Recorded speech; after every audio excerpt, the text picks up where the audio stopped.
Breaking mga kababayan, pinirma na ng ating Senate President yung warrant of arrest po ni Pacquiao. Ito pa lang po yung kalalabas na balita ngayon. Sabi dyan po, Congress of the Philippines, Senate, Pasay City, Committee on Women, Children, Family Relations, and Gender Equality, privilege speech on reported cases of Kingdom of Jesus Christ leader Apollo Kibuloy delivered by Senator Risa Hontiveros on December 11, 2023. And resolution number 884, resolution directing the Senate Committee on Women, Children, Family Relations, and Gender Equality to conduct an inquiry in aid of legislation into reported cases of large-scale human trafficking, rape, sexual abuse, and violence, and child abuse of the Kingdom of Jesus Christ under its leader Apollo Kibuloy by Senator Risa Hontiveros. So yun mga kababayan yung basis. May request kasi, nagsulat si Risa Hontiveros sa Senate President na ipa-aresto na mga kababayan. Ayaw kasi matigas ang ulo ng siya kasi yung may-ari ng sanlibutan.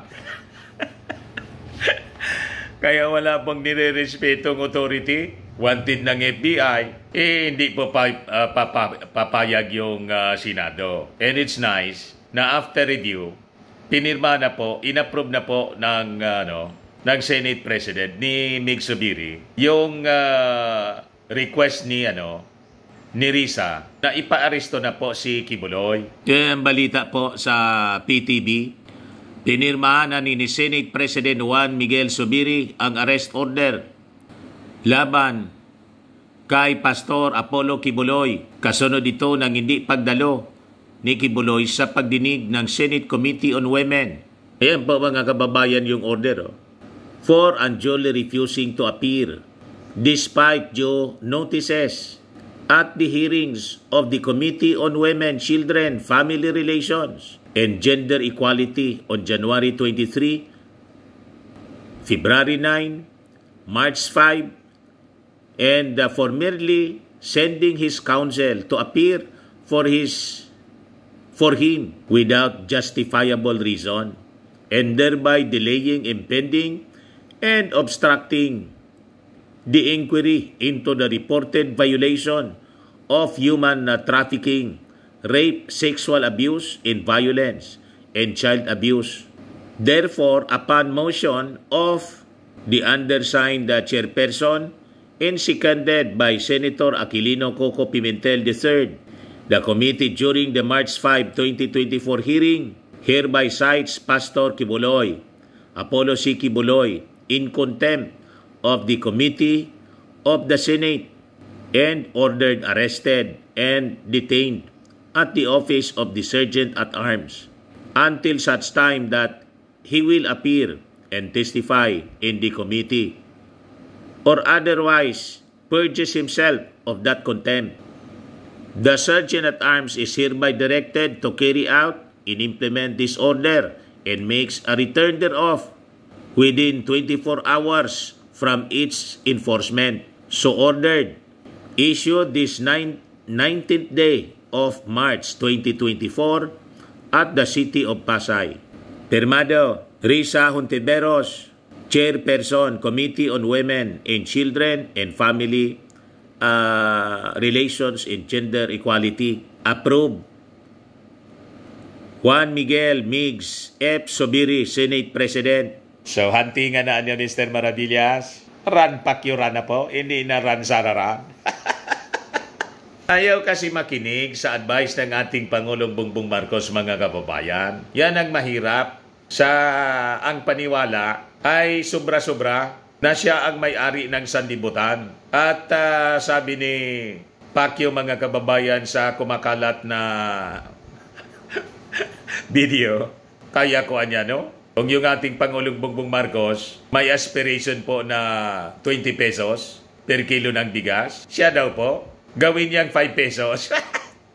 Mas matindi pa niya pala, Mr. Maravillas, kaysa kay Maudix. 7 pesos kay Maudix. Mas matindi pa po. Kasi daw siya may mayari ng sanlibutan. Tuhanin ko yan. Pa. Kasi ako nang mayari ng sanlibutan. Masalamat kayo ko ng Pilipinas para ang bigas. 5 pesos na lang ang kilo. Tutuhanin ko yan. Kasi ako nang mayari ng sanlibutan. Masalamat kayo ko Amen daw, amen. para ang bigas. 5 pesos na lang ang kilo. Tutuhanin ko yan. Talaga niya, Mr. Maravillas. Ang lakas ng tama. Pilipinas para ang bigas. 5 pesos na lang ang kilo. Tutuhanin ko yan. Kasi masalamat kayo ko ng Pilipinas para ang bigas. 5 pesos na lang ang kilo. Tutuhanin ko yan. Kasi ako nang mayari ng sanlibutan. Masalamat kayo ko ng... Ayos na ayos pa. Iyan po ang kapita-pitagag pastor po na pinagtatanggol ng maraming senador, including ni Super Ate. May mga nag-react na po rito na mga netizens. Kung totoong sugo ng Diyos si pastor, ngayon natin malalaman kasi anytime pwede na siyang hulihin. Maniwala na ako sa kanya if may masamang mangyari kay Ontiveros. The appointed son, harapin mo ang Senado. Sabi ni Archie Padillo. Sabi naman ni Ronnie Gasby, excited na ako. Sabi ni Daisy Cabel, Korea, ganyan Senator Subiri. So, nagustuhan mga kababayan ng mga mamamayang Filipino yung naging desisyon po ni Mig Subiri. Wala man siyang magagawa si Mig, kundi pirmahan po kasi dumaan sa tamang proseso. Pag hindi po, ibig sabihin nun, si Migs na ang sumira ng Senado. Di ba po?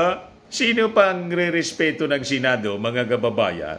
Pag ganyan, wala nang maniniwala sa Senado. Ngayon nga, duda na sila kasi maraming mga senador, mga kababayan, imbes sumaklolo po doon sa mga biktima na mga ordinaryong members ni Pacquiao, ang kinakaawaan nila, ang dinidetensa, nagsipag-sama pa doon sa prayer rally.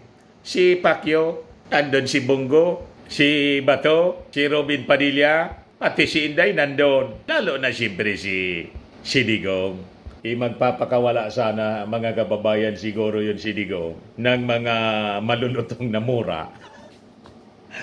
Ang sabi ng mga naka-observe, parang na mild attack si Digong doon po. Yan kasi, hindi mag-relax na lang. Sige kasing isip ninyo ng kung ano-anong mga masasama sa ating Pangulong Bongbong Marcos. Yung ating Pangulong Bongbong Marcos, yan ang totoong ordained mga kababayan ng ating Panginoon para mamuno sa ating bansa. May nasusulat ba niyan dyan, Mr. Maravillas, sinabi mo na ordained by God si President Bongbong Marcos? Nasusulat po siya. Kaya nga siya naging Pangulo. Inayaan ng Diyos. Wala pong nangyari sa mundo na hindi inayaan ng Diyos. Kaya nangyari na siya ang mamuno sa ating bansa. Malinaw po sa Romans chapter 13 verse 1 to 7. Basahin ko sa inyo. Sabi niyan, let every soul be subject unto higher powers. For there is no power but of God. The powers that be are ordained of God. So ang may ordained mga kababayan, si President Bongbong Marcos. Kaya dapat, bawat isa sa atin nagpapasakop sa kanya. Yun ang rason po kaya sinusupport natin yung ating Pangulong Bongbong Marcos. Just like Digong, kasi inayaan si Digong na mamuno sa ating bansa. Sinupport natin. May pagkakataon at the end ng kanyang term, kinontra ko yung kanyang mga sinasabi, lalo doon sa pandemonyo. Pero hindi po tayo nanawagan na mag-resign. Pinatapos natin kasi ordained siya na mamuno ng 6 years. Hindi 2 years. Tulad ng gustong mangyari po ng mga nagpipray rally sa Liwasang Bonifacio. Ang term po ng Pangulo, 6 years. Naintindihan ninyo? Ano ang sabi rito? Whosoever therefore resisted the power, resisted the ordinance of God. and they that resist shall receive to themselves damnation. Nag-resist kasi po kayo, kaya you receive damnation. Tingnan ninyo mga kababayan, hindi sumunod sa advice ng ating Pangulong Bongbong Marcos. Ang advice ng ating Pangulong Bongbong, sagutin mo na lang anya. Pag sinagot mo, hindi tapos na. Ang gusto niya mga kababayan, huntingin ang mga pulis. Ayan tuloy. Di ngayon, talagang hahantingin siya ng mga pulis. Siyempre, nagtatago siya. Kung hindi siya sumurrender after the issuance of the warrant of arrest ng Senado, normal yon. Sa FBI po, wanted siya eh. Kaya pinaghanap siya. Bakit siya pinaghanap? Hindi man siya sumurrender doon. Kung sumurrender siya, di wala nang hanapin. Kaya yan tuloy, yung akbayan ni Risa Ontiveros, nagdidikit na mga kababayan ng mga posters sa mga dingding. Ito pa, nakapublish sa Manila Times. Wanted by the FBI, arrest Kibuloy. Akbayan News, warning, Apollo Kibuloy, sex offender. No fan, a member of Akbayan News puts up posters calling for the arrest of Pastor Apollo Kibuloy in Quezon City Monday, March 18. May libreng poster na niya si Kibuloy, Mr. Maravillas. Kaya kung may plano siyang tumakbo pagka senador, magiging kilala na niya siya. Libre ng advertisement. Kaya lang, hindi vote Kibuloy ang nakalagay. Ang nakasulat po, arrest Kibuloy. You see, mga kababayan? So, yan man lang po ang ating short video ngayon. Breaking news.